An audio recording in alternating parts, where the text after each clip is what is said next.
Hello and welcome to today's video on understanding risk management in investing. Investing can be a great way to grow your wealth and achieve financial freedom, but it's important to remember that there are risks involved. In this video, we'll explore the concept of risk management and how it can help you make better investment decisions. Part 1. What is risk management?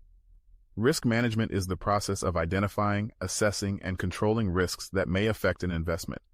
It involves analyzing the potential risks of an investment and taking steps to minimize or mitigate them. The goal of risk management is to maximize potential returns while minimizing potential losses. There are many different types of risks that can affect investments, including market risk, credit risk, inflation risk, interest rate risk, and liquidity risk. Market risk, also known as systematic risk, is the risk that an investment will decline in value due to market factors, such as a recession, or a downturn in a particular sector. Credit risk is the risk that a borrower will default on their debt, leading to a loss of principal for the investor. Inflation risk is the risk that inflation will reduce the purchasing power of an investment. Interest rate risk is the risk that changes in interest rates will affect the value of an investment. Liquidity risk is the risk that an investor may not be able to sell an investment when they need to. Part 2. Assessing risk.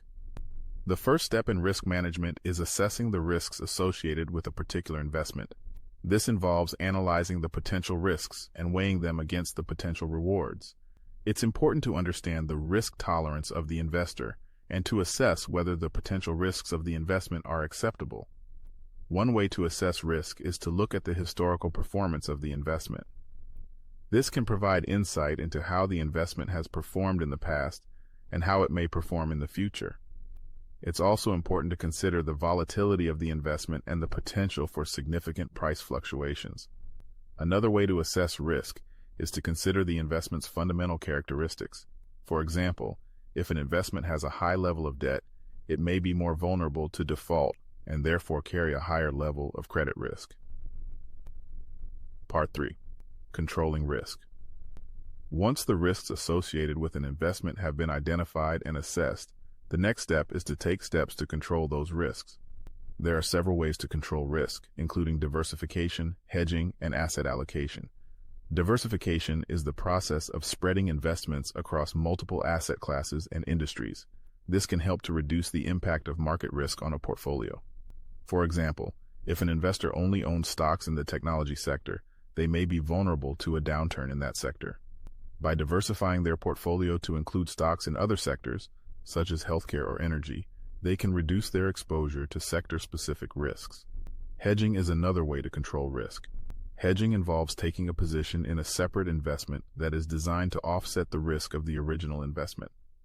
For example, an investor may purchase a put option on a stock they own as a way to protect against a potential decline in the stock's value.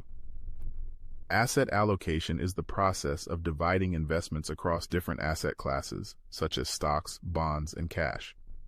This can help to reduce the impact of market risk on a portfolio. For example, if an investor only owns stocks, they may be vulnerable to a downturn in the stock market.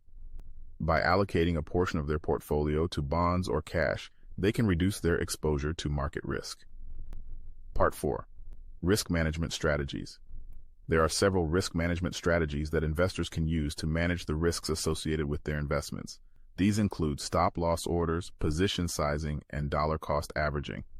Stop-loss orders are orders that are placed to automatically sell an investment if it falls below a certain price. This can help to limit potential losses and protect against market downturns. For example, an investor may set a stop-loss order for a stock at 10% below its current price.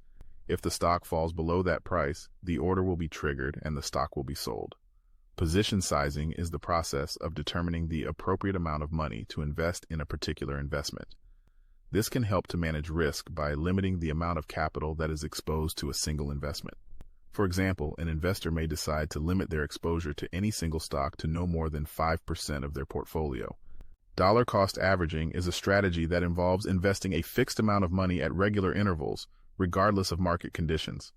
This can help to reduce the impact of market volatility on a portfolio and can be a good way to invest in a volatile market. For example, an investor may decide to invest $1,000 every month in a particular stock or fund, In conclusion, risk management is a critical part of investing.